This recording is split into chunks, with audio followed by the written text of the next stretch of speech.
सभी को बुधिरामपुर आग और बुझी को राख कहते हैं। जिसके मिक्सिंग गाने आप लोग सुन रहे हो उसको मिक्सिंग का बाप कहते हैं।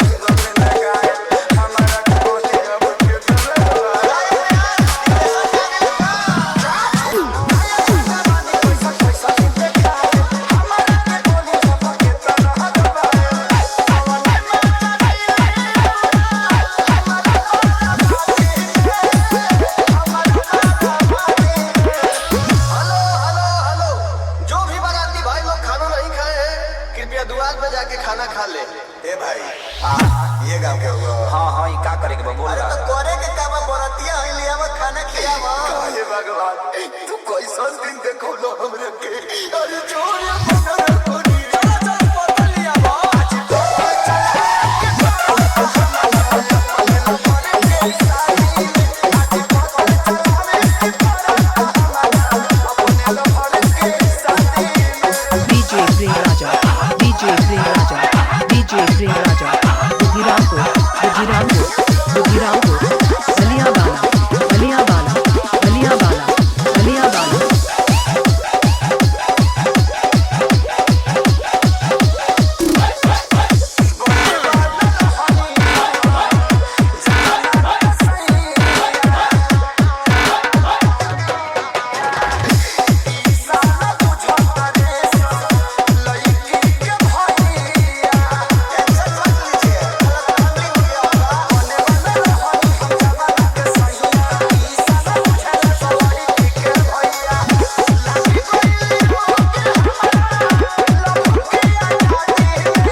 अरे तनी पानी वाला के भेजा भाई। पुलाव दो तनी एने पुलाव पुलाव पुलाव पुलाव पुलाव। ए भाई दुगो पूरी द एने तीन कोड़िया सिंखला खइबो।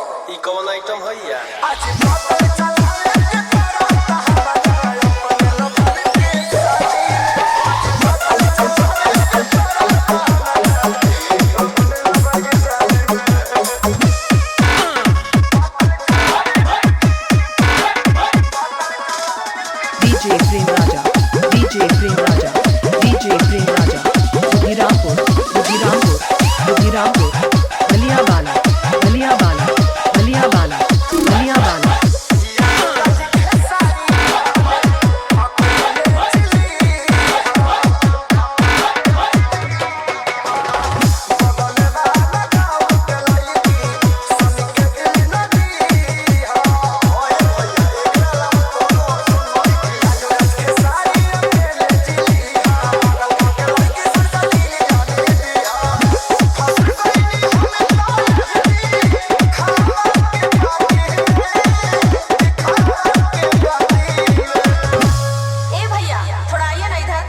नहीं भैया मैं आपको ही बुला रही हूँ। हमरा के?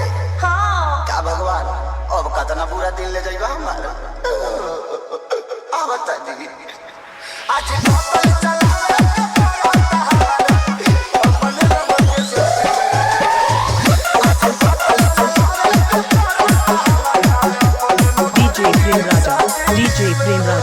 DJ Prem Raja, बुधिरामपुर, बुधिरामपुर, बुधिरामपुर।